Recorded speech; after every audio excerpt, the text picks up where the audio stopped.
1975, avec des extraits de Denis Vanier comme La peau d'un rosaire, Montréal, 1977. L'ensemble pourrait s'appeler La contre-culture, contre quoi, contre qui, ou quand la revue la plus free du Québec n'arrive pas à gérer ses éléments les plus radicaux.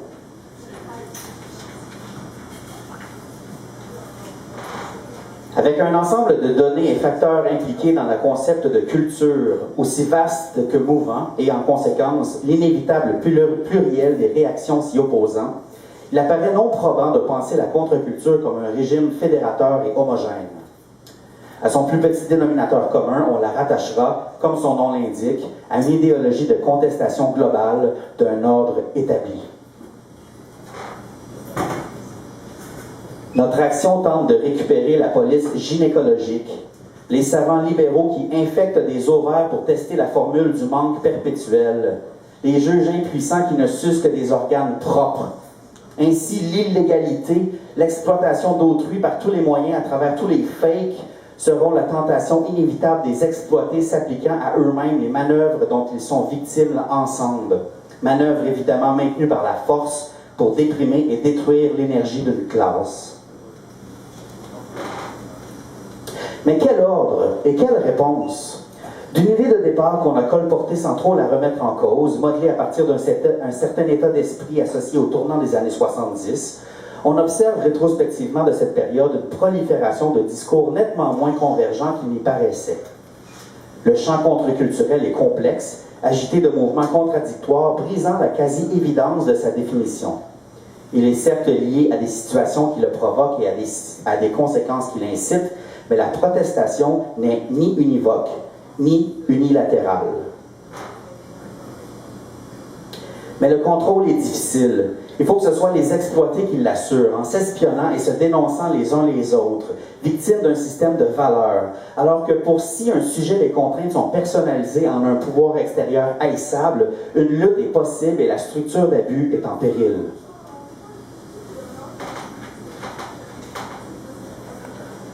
Si on a sans doute affirmé hâtivement que la contre-culture non seulement propose une nouvelle vision du monde, mais ambitionne de transformer la société pour la faire correspondre à sa vision, supposant ainsi une idéologie unifiée et une action concertée, la contre-culture a néanmoins été pensée dès ses balbutiements dans une perspective globalisante.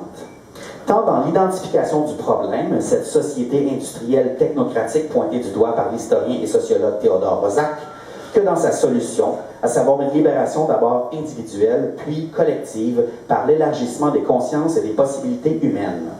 Ce manque de prise stable sur le réel annonçait un inévitable dispersement de la contre-culture. Nous devons nous employer à détruire tous les stéréotypes d'assouvissement de la droite, les lieux communs que véhicule le discours social sur le plaisir pour envoyer un message de guerre aux cellules du cinématographe, aux poètes fanatiques qui se font manger le cash sur la chaise électrique, aux femmes dopées, putains maniaques et sacrées. Chez Mainmise, les enjeux de la contre-culture apparaissent tranchés et l'antinomie culture-contre-culture se décline selon une axiologie de valeurs totalement polarisée par des couples tels que répression-création et valeurs individuelles, valeurs collectives. Un message sur le cuir et les médicaments, c'est clair, le chrome, la peur, les odeurs d'enfants impurs. Aussi crucial que le rôle de Mainmise ait été dans la création de l'idée même d'un mouvement de contre-culture à partir de sa fondation, son hégémonie idéologique aura rapidement été l'objet de désaccords ou de nuances, en commençant par le fait que la revue se limitait volontairement à faire le relais informatif d'une contre-culture états-unienne vers le Québec.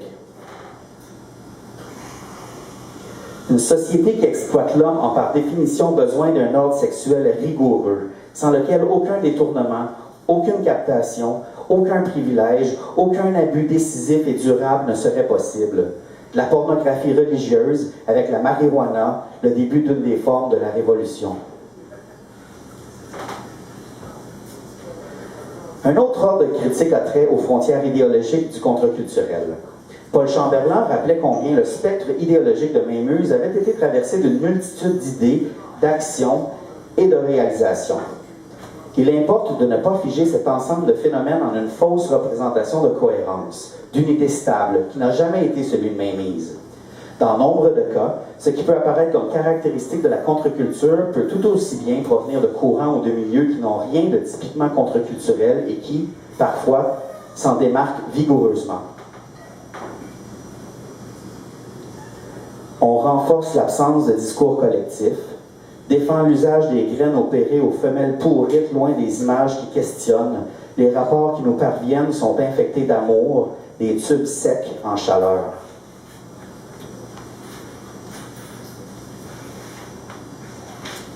Dans une telle situation de dépendance, il n'est pas étonnant de rencontrer des insatisfactions émanant de l'intérieur même du mouvement lorsque la contre-culture se voit récupérée par les institutions qu'elle s'applique à combattre. En principe, la contre-culture tirerait son existence de son existence marginale, parallèle ou souterraine, voire même clandestine, les conditions nécessaires de préservation de son intégrité.